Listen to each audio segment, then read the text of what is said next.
Assalamualaikum warahmatullahi wabarakatuh. Perkenalkan, saya Tessa Amanda Putri, NIM 19016200, Prodi Pendidikan Bahasa Indonesia.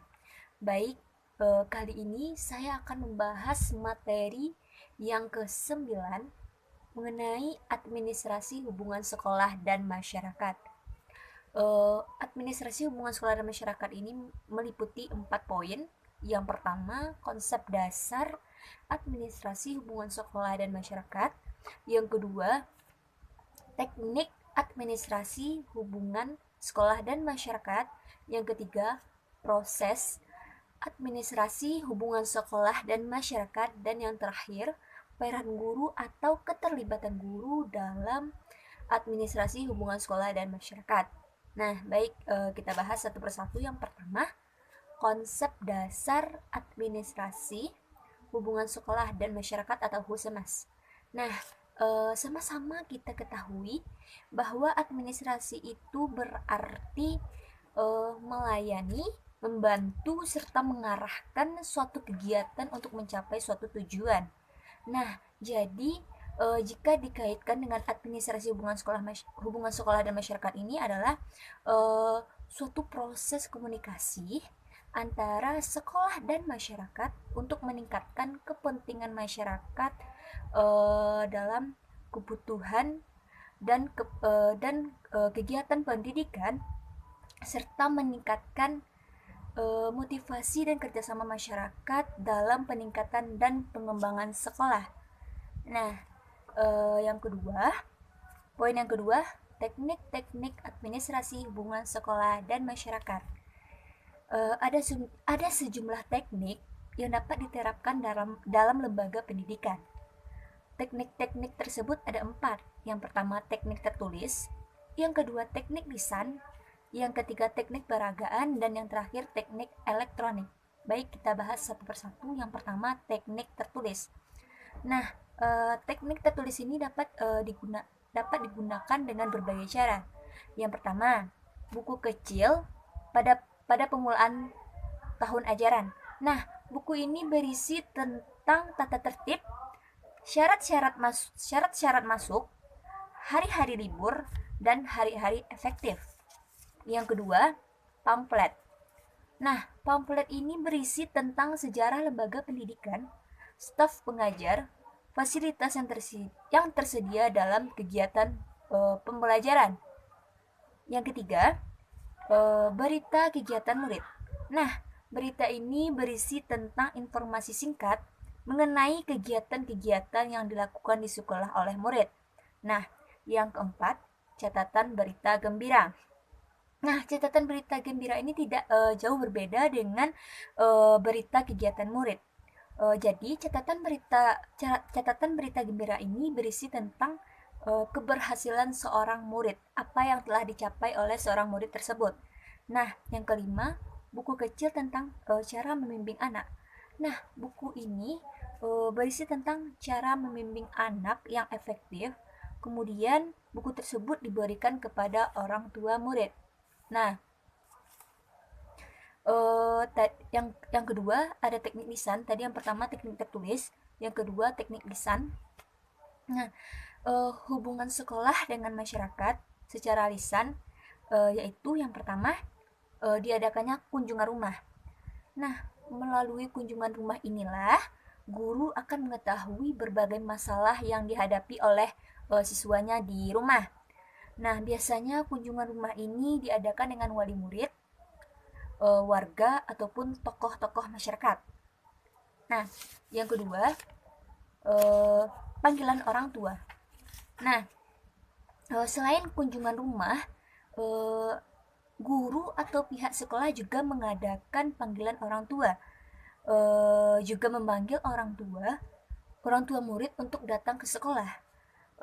Setelah datang, mereka diberikan penjelasan tentang perkembangan pendidikan anaknya. Nah, yang ketiga, ada pertemuan.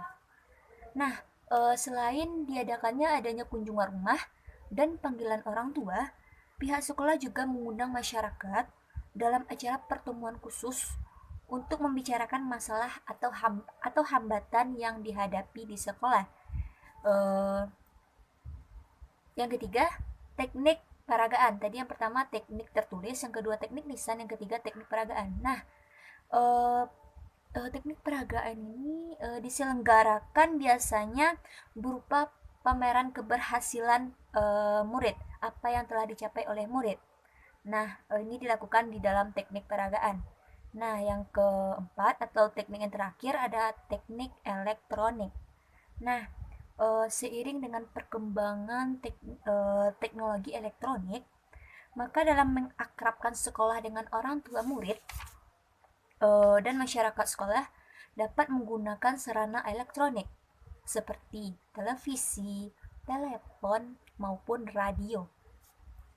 Nah, poin yang ketiga ada proses administrasi hubungan sekolah dan masyarakat. Nah, proses hubungan sekolah dan masyarakat ini ada tiga. Yang pertama penyusunan, yang kedua pelaksanaan atau pengorganisasian, dan yang terakhir pengawasan. Nah, baik kita bahas satu persatu. Yang pertama pelaksanaan. Nah, penyusunan. Nah, dalam penyusunan program hubungan sekolah dan masyarakat ini memperhatikan dana yang tersedia, ciri-ciri masyarakat, daerah jangkauan, sarana atau media, dan teknik yang dilaksanakan dalam mengadakan hubungan dengan masyarakat. Nah, yang kedua, pelaksanaan atau pengorganisasian. Nah, dalam pelaksanaan hubungan sekolah dan masyarakat, perlu diperhatikan koordinasi antara bagian dan kegiatan. Dan di dalam penggunaan waktu perlu adanya sinkronisasi. Nah, teknik yang ketiga atau teknik yang terakhir ada pengawasan. Nah, pengawasan pada administrasi sekolah dan masyarakat ini dapat berupa evaluasi. Nah,